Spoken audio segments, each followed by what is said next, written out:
In this lesson, we're going to add and subtract rational expressions. All right, question number 1, find the sum or difference. So we have 4/5 plus 3/4.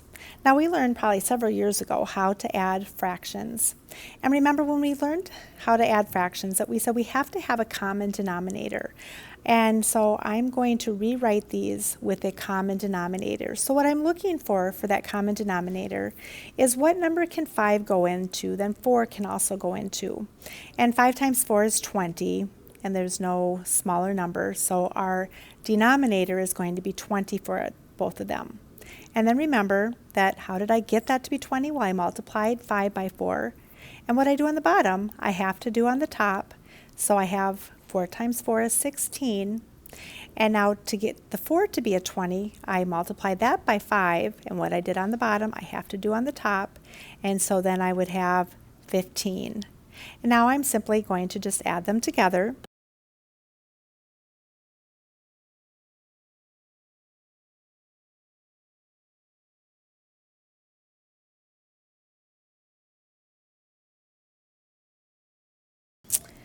All right, for question number 2, notice how we have an expression on the bottom for the denominators.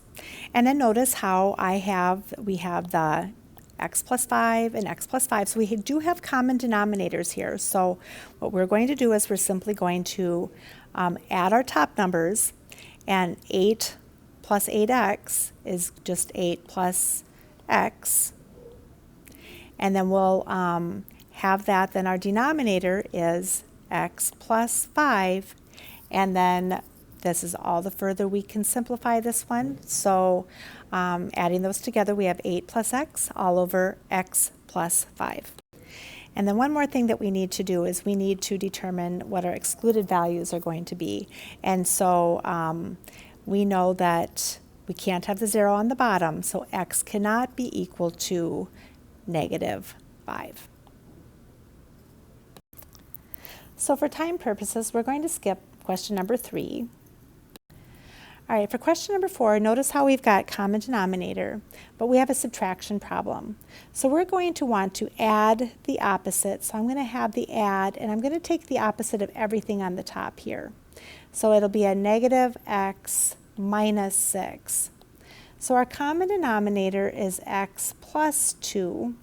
So now let's combine our like terms, and x minus x is 0, and we have -5 minus 6 is -11, and then we have our excluded value, which x cannot be equal to -2 because -2 plus 2 is 0, and 0 cannot be at the bottom of a fraction. All right, question number 5, notice we have x squared minus 9 as our common denominator, but in order to find our excluded values, let's break that down into x minus 3 and x plus 3. Remember, that's a square minus a square that we had there. And then let's go ahead and we're going to combine our like terms. So I have 3x plus 7x, and we're going to have 10x, and then -4 minus 3 is -7.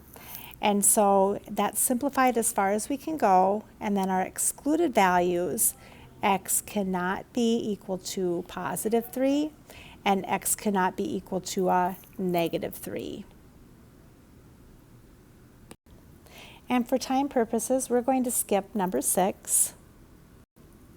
All right, question number 7, I have 11 all over 2x plus 4 all over 7x. Notice how we don't have a common denominator. So let's go ahead, and we need to find our common denominator. We're looking for a number that 2x will go into, that 7x will go into. And because 2 times 7 is 14, our 14x will be our common denominator. Now, we end up then, how do we get 2x to be 14x? Well, we multiplied everything on the bottom by 7. So if I did that, I have to do that on the top, and I'll have 77. And then how do we get 7x to be 14x? Well, it goes into 14 2 times. So if I multiply 2 on the bottom, I have to multiply 2 on the top, and I would have then 8. So now we'll just combine our like terms. So 77 plus 8, and we'll have 85, then all over 14x, and then our excluded value, x cannot be equal to 0. All right, question number 8. So here we have a subtraction, so let's go ahead and take care of that. So we're going to add the opposite, and then now we have to find a common denominator. So what number can 3x to the third go into that 12x can also go into? Well, let's look at our 3. 3 and 12. Well, 3 can go into 12, so our whole number can be 12. And then we would take the x to the third. All right, so x to the third. All right, so now what do we multiply the 3x to the third? We would multiply that by 4 to get 12x to the third. So if I did that on the bottom, I have to do that on the top, and I'd have 32.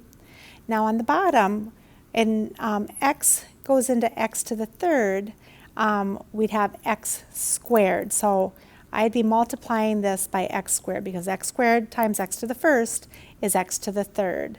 So I'll multiply the top by then x squared. And then when I do that, I would have negative 5x squared. All right.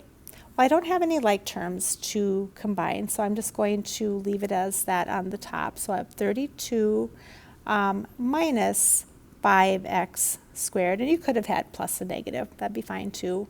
All over 12x to the third. All right, and so then x cannot be equal to 0. All right, so question number 9. Here we have subtraction again, so let's go ahead and add the opposite there. Now I have x minus 5 and I have x plus 2. So what we're going to do is I'm going to multiply this by x plus 2. And so if I do that on the bottom, I have to do that on the top. So what I end up having for my denominator is x plus 2 and x minus 5. All right. So then in order to get that over here, then I'd have to multiply this by the x minus 5. What I do on the bottom, I have to do on the top. All right. So now this is a plus, x plus 2 and x minus 5. All right, so now let's go ahead and we need to simplify here. So I'm going to distribute this 8x. I'm going to multiply, so I have 8x squared plus, and then I have 8x times 2, 16x. All right, so now we're going to distribute our negative 3x, so we'll have negative 3x squared, and negative 3x times negative 5, well, that'll be a positive, and so we'll have 15x. All right, so now let's go ahead and simplify by combining the like terms. So I have 8x squared minus 3x squared, so I'm going to have 5x squared, and then I have 16x plus 15x. Well, that's going to give me a 31x.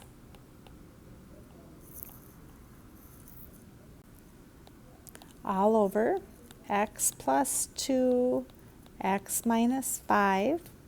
And then our excluded values would be x cannot be equal to negative 2 and 5. All right, so for question number 10, first of all, we have a minus, so let's make that add the opposite. Now when I'm looking at this, let's factor out this x squared minus 7x. Let's factor that to x times x minus 7. All right, so let's rewrite. I'm just going to rewrite this so it's all. All right, so we have 4 all over x times x minus 7. Plus negative 3 all over x. All right, so now we need to have a common denominator, and it looks like they've got the x's in common. All right, and then we've got the x minus 7. So in order to get the x minus 7 on the other side, we're going to have to multiply what I do on the bottom, I have to do on the top. So now I've got the x minus 7. Oops, and there's a plus here. So we just have our 4 here, and then, so I have negative 3 x plus 21. All right. All right, so let's continue. Let's simplify everything on the top. And so I'm going to have, I just have my negative 3x, and then I've got the 4 plus the 21, and that's going to give me then 25. And then we'll have x times x minus 7. And I could leave it like that. Let's look here. This is going to help us find our excluded values. Our excluded values are going to be x cannot be equal to 0, and then 7 minus 7 is 0. So we cannot have a positive 7. So we know we have that. And then you can leave it like the first way, or if you wanted to simplify it or put it back together, you could have negative 3x plus 25, and then you could just boil this now and have x squared minus 7x. All right, either one would be just fine. All right, so question number 11, notice how we have an x minus 1 and an x plus 1. Well, they have to be common denominators, so in order to get our common denominators, I'm going to multiply this side over here by an x plus 1, and whatever I do on the bottom, I have to do on the top. So I'll have x plus 1 and x minus 1. And then let's go ahead and we can FOIL this. So I'll have 4x squared. And then we'll have our, let's see here, 3x, but then we'll have our 4x. So we'll have plus 7x, and then we're going to take 1 times 3 and we get 3. All right, so then our other side, we need to multiply it by an x minus 1. And what I do on the bottom, I have to do on the top. So on the bottom, I'll have an x plus 1 and an x minus 1. And then again, let's go ahead and FOIL. We'll have x squared. And then we'll have minus 1x, and then we'll have plus 2x, which just leaves us with what, 1x. And then let's multiply our 2 times our negative 1, and we'll have negative 2. All right, so now we can, now that we've got the common denominators, let's go ahead and combine the like terms. So there's 1x squared here, so I have 4x squared plus 1x squared. I'm going to have 5x squared. Then we have our 7x and our 1x, which will give us an 8x, and then 3 minus 2 is 1.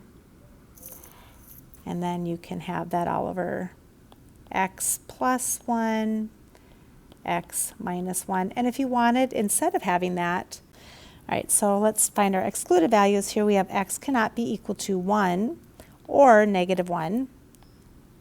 And then we can leave it like this, like we have up top here, or if I wanted to, I could take, and we could have written the bottom here as x squared minus 1. Either one is just fine. And for time purposes, we're also going to skip number 12. So in this lesson, we took a look at how to add and subtract rational expressions.